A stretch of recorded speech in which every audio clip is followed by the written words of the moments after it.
ವೈಷ್ಣವರನ್ನು ವೈಷ್ಣವ ತಿರುಮಲಾರಿನ ಮಾತಿಗೆ ಕಿವಿ ಕೊಟ್ಟು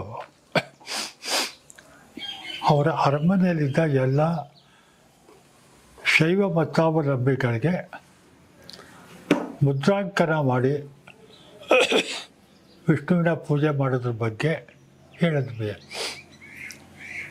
ಅದು ಬಲವಂತ ಮಾಘಸ್ನಾನ,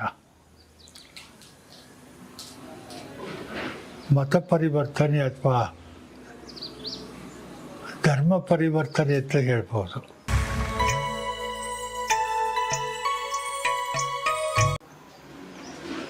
ಶೈವ ಮತಾವಲಂಬಿಗಳನ್ನು ಶಿವಪೂಜೆ ಮಾಡೋರನ್ನ ಬೇಡ, ತೋರ್ಕಿಗೆ ಮಾಡೋದಲ್ಲ, ಮುದ್ರಾಂಕನ ಮಾಡ್ತಾನೆ ಹಣೆ ಮೇಲೆ, ತೋಳ ಮೇಲೆ, ಎದೆ ಮೇಲೆ. ಅದು ಅವನು ಹುಚ್ಚು. ಅದನ್ನು ಯಾರೂ ಹೈಲೈಟ್ ಮಾಡೋಕ್ಕೆ ಹೋಗಲ್ಲ.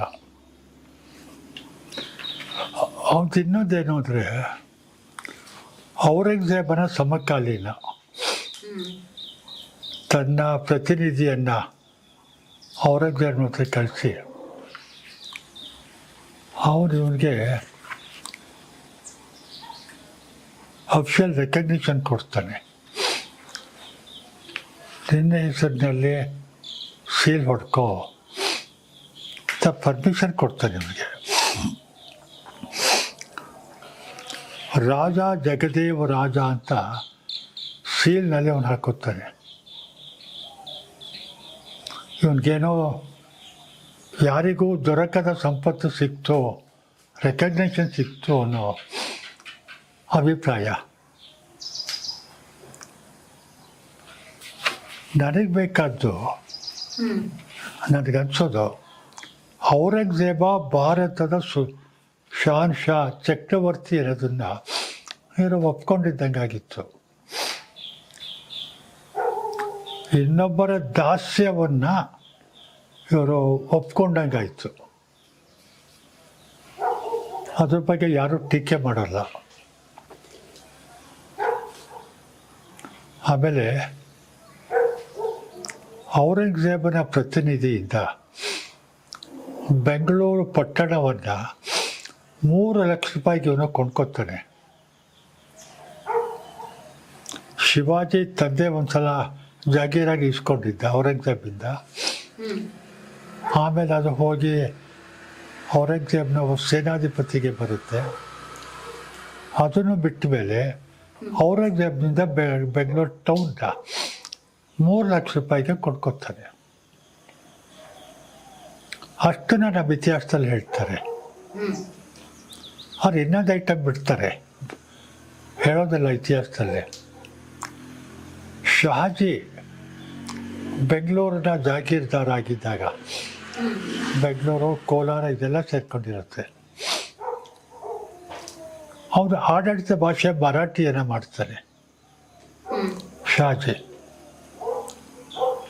ಅವನಿಂದ ಮುಸಲ್ಮಾನ್ ಅವನ ಔರಂಗಜೇಬನ ಸೇನಾಪತಿಗೆ ಬಂದಾಗ ಅವನ ಖಾನ್, ಅವನು ಆಡಳಿತ ಭಾಷೆ ಪರ್ಷಿಯನ್ ಮಾಡ್ತಾನೆ. ಅವರ ಭಾಷಾಭಿಮಾನ. ಬೆಂಗಳೂರು ಪಟ್ಟಣವನ್ನು 3 ಲಕ್ಷ ರೂಪಾಯಿಗೆ ಚಿಕ್ಕದೇವರಾಜ ಒಡೆಯರ್ ಕೊಂಡ್ಕೊಂಡಾಗ ಏನು ಮಾಡಬೇಕಾಯ್ತು? ಆಡಳಿತ ಭಾಷೆ ಕನ್ನಡ ಮಾಡಬೇಕಾಗಿತ್ತು. ಕನ್ನಡ ಮಾಡೋಲ್ಲ, ಮರಾಠಿ, ಪರ್ಷಿಯನ್ ಮತ್ತು ಕನ್ನಡ 3 ಭಾಷೆ ಇರ್ತಾನೆ. ಅವರು ಯಾಕೆ ಇರಲಿಲ್ಲ? ಅವರ ಮಾತೃಭಾಷೆಯನ್ನು ಅವರು ಬೆಂಗಳೂರು ನಮ್ಮದು ಅಂತ ಅವ್ರು ಅಂದ್ಕೊಂಡಾಗ, ನನ್ನ ಅಧಿಕಾರಕ್ಕೆ ಸೇರಿತು ಅಂದಾಗ ಸಂಪೂರ್ಣವಾಗಿ ಹಿಡಿದಲ್ಲಿ ಇಟ್ಕೋತಾರೆ, ತಮ್ಮ ಮಾತೃಭಾಷೆ ಆಗ್ತಾರೆ. ಇವನು ಮಾಡೋಲ್ಲ. ಮರಾಠಿ, ಪರ್ಷಿಯನ್, ಕನ್ನಡ 3 ಇರುತ್ತೆ ಆಡಳಿತ ಭಾಷೆ. ಅವನ ಆಡಳಿತ ಚೆನ್ನಾಗಿತ್ತು. ಸಾಹಿತ್ಯ ಪ್ರೇಮ, ಕಲಾ ಪ್ರೇಮ, ರಸಿಕ. ಅವನು ಸಾಹಿತಿ, ಅವನು ಸಾಹಿತ್ಯ ಕಾವ್ಯ ರಚನೆ ಮಾಡಿದ್ದಾರೆ. ರಾಜ ಒಡೆಯರಿಂದ ಅಧಿಕೃತವಾಗಿ ಮಾಹಿತಿ ಸಿಗೋದು ಎಲ್ಲ ರಾಜರ ಆಸ್ಥಾನದಲ್ಲೂ ಸಾಹಿತ್ಯ ಕಲೆಗೆ ಪ್ರೋತ್ಸಾಹ ಇತ್ತು. ಅವರವರ ಮಟ್ಟಕ್ಕೆ. ಚಿಕ್ಕದೇವರಾಜ ಒಡೆಯರ್ ಆದ ಮೇಲೆ ನಾವು ಅತ್ಯಂತ ಪ್ರಮುಖವಾಗಿ ಗಮನಿಸಬೇಕಾದ್ದು ದಳವಾಯಿಗಳ ಆಡಳಿತ ಜಾಸ್ತಿ ಆಗುತ್ತೆ. ದಳವಾಯಿ ಅಂದ್ರೆ ಯಾರು? ಸೇನಾಪತಿ, ರೆಪ್ರೆಸೆಂಟೇಟಿವ್, ರೂಲಿಂಗ್ ರೆಪ್ರೆಸೆಂಟೇಟಿವ್. ನನ್ನ ಅಧೀನದಲ್ಲಿರುವವನು ಸೇನಾಪತಿ, ಅಡ್ಮಿನಿಸ್ಟ್ರೇಷನ್ ಎಲ್ಲ ಸೇರಿಸಿ ಡಿ ಫ್ಯಾಕ್ಟೋ ಡಿ ಜ್ಯೂರೆ ರಾಜ ಅಧಿಕೃತವಾಗಿದ್ದಾರೆ. ರಾಜ ನೇರವಾಗಿ ತನ್ನ ಆಡಳಿತದಲ್ಲಿ 24 ಗಂಟೆ ತೊಡಗಿಸ್ಕೊಳ್ಳೋಕ್ಕಾಗೋದಿಲ್ಲ ಅಂದಾಗ ಇನ್ನೊಬ್ಬರಿಗೆ ನೀನು ನಡ್ಸಯ್ಯ ನನ್ನ ಪರವಾಗಿ, ದಳವಾಯಿ, ಪ್ರಧಾನಿ, ಈ ಥರ ಇದ್ದವರೆಲ್ಲ ರಾಜನ ಹತ್ತಿರದ ಸಂಬಂಧಿಕರು. ದಳವಾಯಿ ನಂಜರಾಜಯ್ಯ, ಕಳಲೆ ನಂಜರಾಜಯ್ಯ, ದೇವರಾಜಯ್ಯ, ಈ 3 ಜನ ಪ್ರಧಾನಿಗಳು, ರಾಜರ ಸಂಬಂಧಿಕರು. ರಾಜರು ಶೂರರಲ್ಲ, ಚಿಕ್ಕದೇವರಾಜ ನಂತರ ಬಂದವರು. ಹೇಳೋದಾದರೆ ಅಂತಃಪುರ ವಾಸಿಗಳು. ಹೊರಗಡೆ ವ್ಯವಹಾರವೆಲ್ಲ ನೀನು ನೋಡ್ಕೊಳ್ರಿ, ಸಂಬಳ ಕೊಡೋಕ್ಕೆ ದುಡ್ಡಿರೋದಿಲ್ಲ ಸೈನಿಕರಿಗೆ. ಯುದ್ಧಕ್ಕೆ ಹೋಗಿ ಬಂದಾಗ ಅಂಥ ಪರಿಸ್ಥಿತಿ ಇರುತ್ತೆ ಅವ್ರಿಗೆ. ಆ ಸಮಯದಲ್ಲಿ 1761-62 ಸಮಯದಲ್ಲಿ ಹೈದರಾಲಿಯ ಪ್ರವೇಶ ಮೈಸೂರು, ರಾಜಸ್ಥಾನದಲ್ಲಿ ಆಗುತ್ತೆ. ಒಬ್ಬ ಸಾಮಾನ್ಯ ಕಾಲಾಳು ಸೈನಿಕನಾಗಿ ಸೇರ್ತಾನೆ ಹೈದರಾಲಿ. ಅವನ ಹಿಸ್ಟ್ರಿ ಬೇರೆ ಇದೆ. ನಮಗೆ ಸಂಬಂಧಪಟ್ಟಂತೆ ಹೇಳೋದಾದರೆ ಅವನ ಅದೃಷ್ಟ, ಅವನೊಂದ್ಸಲ ದೇವನಹಳ್ಳಿ ಹತ್ರ ಕಾಳ್ಗೆಗೆ ಹೋಗಿದ್ದಾಗ ಅವನ ಶೌರ್ಯವನ್ನು ನೋಡಿ ರಾಜ ದಳವಾಯಿಗಳವನಿಗೆ 200 ಸೈನಿಕರಿಗೆ ಮುಖಂಡ ಮಾಡ್ತಾರೆ. ಅಶ್ವದಳನ 50 ಇರುತ್ತೆ ಅವ್ರಿಗೆ. ಅಂದರೆ ರೆಕಗ್ನಿಷನ್ ಕೊಟ್ಟಂಗಾಯಿತು. ಸುಮಾರು 6 ತಿಂಗಳ ಮೇಲೆ ಮುದುಕಿ ಹಾಕಿರ್ತಾನೆ.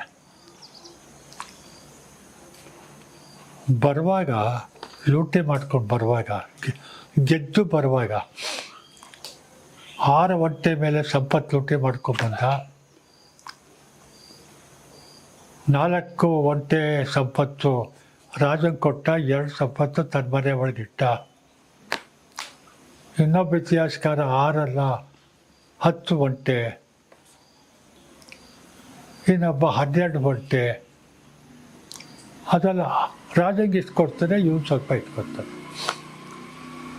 ಇವನು ಇಟ್ಕೊಂಡದ್ದು ಮಾತ್ರ ಸತ್ಯ.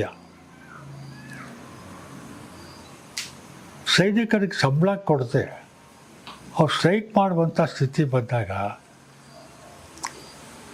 ದಳವಾಯಿಗಳೇ ಯುದ್ಧಕ್ಕೆ ಹೋಗ್ತಾಯಿದ್ದು, ಮ್ಯಾನೇಜ್ ಮಾಡ್ತಾಯಿದ್ದದ್ದು. ಇವನಿಗೆ ಹೋಗರಿತಾರೆ, ಏನಾರು ಮ್ಯಾನೇಜ್ ಮಾಡಪ್ಪ ನೀನು. ಇವನು ಮನೇಲಿದ್ದ ಹಣವನ್ನು ಸೈನಿಕರು ಕೊಟ್ಟು ತನ್ನ ಕಂಟ್ರೋಲ್ ಇಟ್ಕೊತಾನೆ ಹೈದರ್. ಅವನ ಅದೃಷ್ಟ, ರಾಜನ ದೌರ್ಬಲ್ಯ. ಆಗ ಹೈದನಿ ಕಾಲು ಕಟ್ಟೋ ಸ್ಥಿತಿ ಯಾಕೆ ಬರುತ್ತೆ ಅಂದರೆ, ಚಾಮರಾಜ ಒಡೆಯರ್ ಒಬ್ಬ ರಾಜ, ಇಮ್ಮಡಿ ಕೃಷ್ಣರಾಜ ಮುಂಚೆ ಇದ್ದವರು. ಅರೆ ನಮ್ಮ ನಂಜರಾಜಯ್ಯ ಕಳಲೆ ನಂಚರಾಜ ದೇವರಾಜ ನನ್ನನ್ನು ಕಂಟ್ರೋಲ್ ಮಾಡೋಕ್ಕೆ ಹೋಗ್ತೀಯಾರಲ್ಲ, ಅದಕ್ಕೆ ಸ್ವಲ್ಪ ಟೈಟ್ ಆಗ್ತಾರೆ. ಹಾಗೆ ಇವರು ಕಬ್ಬಾಳ ದುರ್ಗದಲ್ಲಿ ರಾಜನೇ ಬಂಧಿಸಿರ್ತಾರೆ. ಕಬ್ಬಾಳ ದುರ್ಗ ಆಗ್ತಿದೆ ಚನ್ನಪಟ್ಟಣ ಹತ್ರ, ಚನ್ನಪಟ್ಟಣ ರಾಮನಗರ ಹತ್ರ. ಅಲ್ಲಿ ದುರ್ಗದ ಮೇಲೆ ರಾಜ ಪರಿವಾರವನ್ನು ಬಂಧಿಸಿರ್ತಾರೆ ದಳವಾಯಿಗಳು.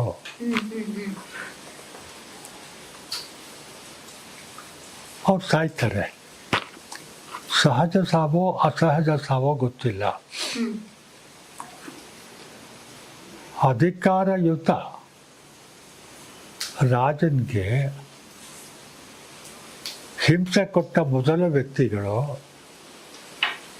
ಹೈದರಲ್ಲ, ರಾಜನ ಸಂಬಂಧಿಕರು ಇವ್ರುಗಳು. ನಂಜರಾಜಯ್ಯ, ದೇವರಾಜಯ್ಯ, ಕಳಲೆ ನಂಜರಾಜಯ್ಯ. 14ನೇ ರಾಜರ ಚಾಮರಾಜನ ಒಡೆಯರು 16, 17. ದೊಡ್ಡ ಕೃಷ್ಣರಾಜ ಒಡೆಯರು, ಚಾಮರಾಜ ಒಡೆಯರು. ಆಮೇಲೆ ಇವ್ರದ್ದು ತೊಂದರೆ ಜಾಸ್ತಿ ಆಯ್ತಲ್ಲ ಅಂತ ಹೈದರ್ಗೆ ಅವರು ಸಪೋರ್ಟ್ ಮಾಡ್ತಾರೆ, ನೀನು ನೋಡ್ಕೊಳ್ಳಯ್ಯ ಅಂತ. ಅವ್ರಿಗೆ ನವಾಬ್ ಅಂತ ಟೈಟ್ಲ್ ಕೊಡ್ತಾರೆ. ಇವರು ದಳವಾಯಿಗಳು ಸರ್ವಾಧಿಕಾರಿ ಅಂತ ಕೊಡ್ತಾರೆ. ಅಲ್ಲಿವರೆಗೂ ಆಸ್ಥಾನ ಎಲ್ಲ ಶ್ರೀರಂಗಪಟ್ಟಣದಲ್ಲೇ ಇದ್ದಿದ್ದು. ಮುಮ್ಮಡಿಗೆ ಟಿಪ್ಪು ಸಾಯೋವರೆಗೂ ಶ್ರೀರಂಗಪಟ್ಟಣವೇ ರಾಜಧಾನಿ. ಮೈಸೂರಿಗೆ ಹೋಗ್ತಾ ಬರ್ತಾ ಇದ್ದಿರಬಹುದು, ಅವ್ರಿಗೆ ಸೇರಿತ್ತಲ್ಲ.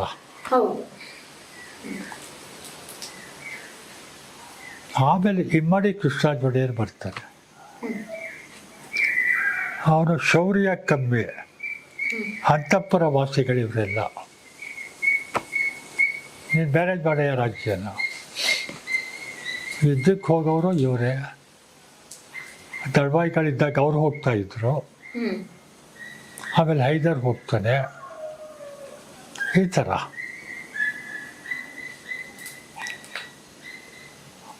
ನೇರವಾಗಿ ಆಡಳಿತ ನಡೆಸ್ತಿದ್ದು ರಾಜನ ಹೆಸರಿನಲ್ಲಿ ಹೈದರಲ್ಲಿ. ಸುಮಾರು 1762 ಅವ್ರು ಬಂದರೆ 70-71ರಿಂದ 1782 ಡಿಸೆಂಬರ್ ಅವ್ರು ಸಾಯೋವರೆಗೆ ಹೈದರ್ ನೇರವಾಗಿ ಆಡಳಿತ ನಡೆಸ್ತಾರೆ. ಆದರೆ ಅವನು ಬೆಳೆದು ಬಂದ ವಾತಾವರಣ ಹೇಗಿತ್ತು, ಅವನ ಮಾನಸಿಕ ಸ್ಥಿತಿ ಹೇಗಿತ್ತು ಅಂದರೆ, ಆಡಳಿತ ಅವನ ಕೈಲಿದೆ, ಆದರೆ ರಾಜನ ಸೀಲ್ ಹೊಡಿತಾನೆ, ರಾಜನ ಹೆಸರಿನಲ್ಲಿ ಆಡಳಿತ ನಡೆಸ್ತಾನೆ ಹೈದರಾಲಿ.